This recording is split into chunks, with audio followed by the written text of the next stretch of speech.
Құрметті достар, бүгінгі өтетін тақырыбымыз біздің конструктор жайлы болады. Және де бірінші теория жайлы айтып кетеміз. Конструктор дегеніміз не? Конструктор дегеніміз бізге объект құруға арналған арнайы метод деп айтуға болады. Оның ережелері бойынша қазір тағы да код жазып жатқанда айтып кетемін. Конструктордың аты класстың атымен бірдей болу керек. Егер сіз мысалы студент деген класс қосаңыз, ол кезде де конструктордың аты да класс аты да студент болып саналады. Және де мына жерде суретті қарасақ, every class in Java has a default constructor деп жазылған. Орысша аударған кезде каждый класс в Java дейді, имеет конструктор по умолчанию дейді. Онда қазақша аударсақ, кез келген класс Java-да үнсіздік бойынша конструктор болады дейді. Сол нәрсесін түсіндірем. Конструктор жайлы. Конструкторды біз перегрузка жасай аламыз. Ол былайша айтқанда конструктордың атымен бірнеше рет 2, 3, 4 конструктор құрамыз, бірақ ішіне параметрлер арқылы перегрузка деп жасалынады. Онда біз қай конструктор шақырамыз, соған байланысты объект құруға болады. Оны да қазір практика жүзінде көрсетемін.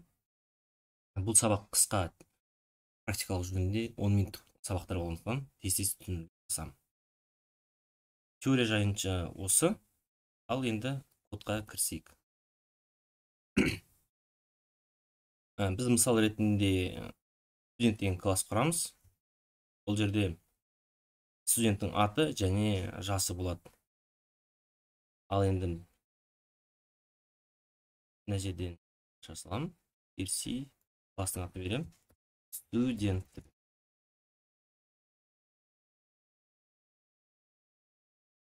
Студент деген класты тұқ. Енді бізге оған ішіне жаңа класстың айнымаларын береміз. Int age деп жасын береміз. Не айнымалы string деп атын береміз. Ол бізге string символдар қалады. Енді біздің PSV public static void'ның менің ішінен студент деп класстың атын жазамыз. Және мысалы мен Данияр деген объект құрам. Конструктордың тағы бір ерекшелік қасиеті, ол тек қана new деген кілтпен бірге жүреді. Көрдіңіздер ме? New деп терсем, студент деп қайтаратын. Мына жерде қарасаңыздар, мен айтқанымдай, конструктор тақшамен болады. Және де класстың атымен бірдей болып тұр. Мына жерде екі жерде қарасаңыз салыстырсаңыз. Сонда бұл осыны конструктор по умолчанию дейді. Мына жерде қарасаңыздар, біз еш жерде конструктор жаздық. Өзіміз қолмен жазып кетсек те болады.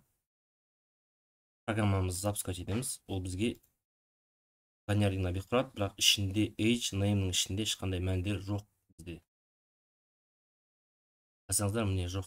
Енді мына out деген папканың ішіне қарасаңыздар, студент деген байт-код шықты. Бізде Java дегеніміз классымызды, жазған кодымызды байт-кодқа айландырады. Содан JVM машина соны жаңа байт-кодтағы нәрсені қайтадан өзі оқып, сонымен объект құрылады. Енді мына студенттің ішіне кіріп қарасаңыздар, міне көрдіңіздер ме, public студент деп міне конструктор жазылып тұр, шығып тұр. Сондықтан біз өзімізге ыңғайлы болу үшін, түсінікті болу үшін қосып кетеміз. Қазір Alt Insert батырмасын басамыз сіздер. Мына жерде Generate конструктор деген шығады, меню шығады. Соны бассақ, бірге ма осылармен қатысты конструктор құрамыз ба деп танылады. Мына жерде Select None бассақ, біз ештеңесіз параметрсіз қолданамыз. Мына жерге қарасаңыздар, бір usage деп тұр, қай жерде қолданып тұр деп көрдіңіздер ме? Мына жерде ешқандай жақшаның ішінде ешқандай параметр болмайды. Осыны конструктор по умолчанию деп айтады. Оның ішінде ешқандай параметрлер жоқ, және де ешқандай бізге орындау қажет жоқ. Енді бізге атпен now жаңағы мәндерді орнату керек болса, age пен name'ді біз Alt Insert батырмасын басу арқылы біз жаңағы дайын методтарды қолданамыз. Мысалы, екеуін таңдай аласыздар. Окей батырмасын бассаңыздар, міне көрдіңіздер ме, get age, set age деп шығады. Енді біз айнымаларымызды приват деп қоямыз. Тек қана біздің классымызда жарау үшін.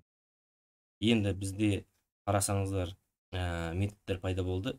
Set age, get name, set name, get age. Енді мысалы көрдіңіздер ме, методтердің аты паблик болғандықтан біз оны кез келген жерде шақыра аламыз. Былайша айтқанда, мынау студент деген объектті басқа жерде құрып, сонымен жаңа методны шақыра береміз. Ол тақырып жайлы кейін тағы да өтеміз қысқаша. Бізге тақырыбымыз конструктор жайлы болған. Енді бізге мәндерді орнату керек болғандықтан бізге setH шақыра саламыз. setH-ға 0 қоямыз. setName шақыра саламыз. Сонымен setName-ға ештеңе пустой жол қалдырып кетеміз. Ештеңе жоқ. Енді біз мына жердегі public static void main ішіне Данияр деген объектке кіріп, сонымен get named getH-ті шақырамыз.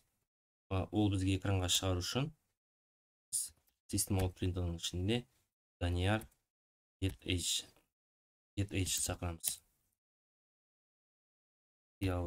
Бізді Данияр get name деп шақырамыз. Сонымен бізде әлі уақыттан ештеңе шықпайды. Бізге 0 және өз нәрсе шығаратын 0 және мына жерде көрдіңіздер ме? Егер мен мына жерде конструкторға бірдеңе жазып кеткен болсам, ол бізге объекттің құрған кездегі бастапқы мәндерін жасап береді.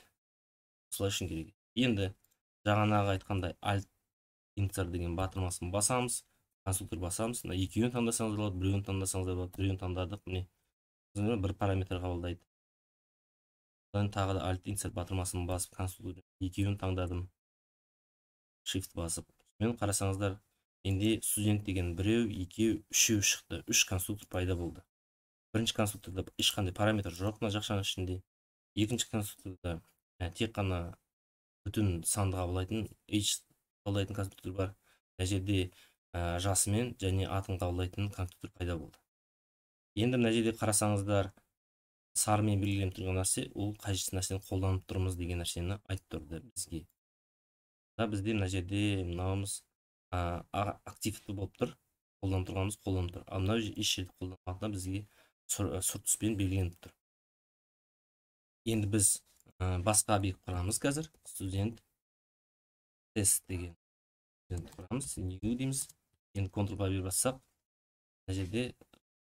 мына жерде енді қараймыз. Студент дейміз. Студенттің жасын 18 деп бердік. 18 деп берсек, ол қайда баратын көреміз. Мына жерде қарасаңыздар, қайтадан бір usage шықты. Тесттің несі. Енді system out printer'ның ішінен тест деген объектіні шақырып, get agent шақырамыз. Ол 18 деген бастапқы мәнімен шығарып бере алады. Көрдіңіздер ме? 18 деп шықты. Енді біз тағы да үшінші объект құрамыз. Студент тест 2 деген студент құрамыз. Объектті құрған кезде мынау кілттік сөзбен конструктор арқылы объект құрылады бізде. Студент дейміз да, енді біз жасын 18 деп береміз. Және строка болғандықтан, текст болғандықтан біз жазамыз. Даник деп жазып қоямыз. Мен енді аламда мен қайтадан көшірем. Менде объектім аты емес, тест 2 болған. Тест 2-ні жазам. Тест 2-мен сол методты шақырам. Команда запускаймыз. Мен көрдіңіздер ме? 18 Даник деп шықты. Бірінші объект, екінші объект, үшінші объект тест деген. Сол конструктор по умолчанию үнсіздік бойынша түсінікті деп ойлаймын. Қысқада түсінікті қылып жазуға тырыстым.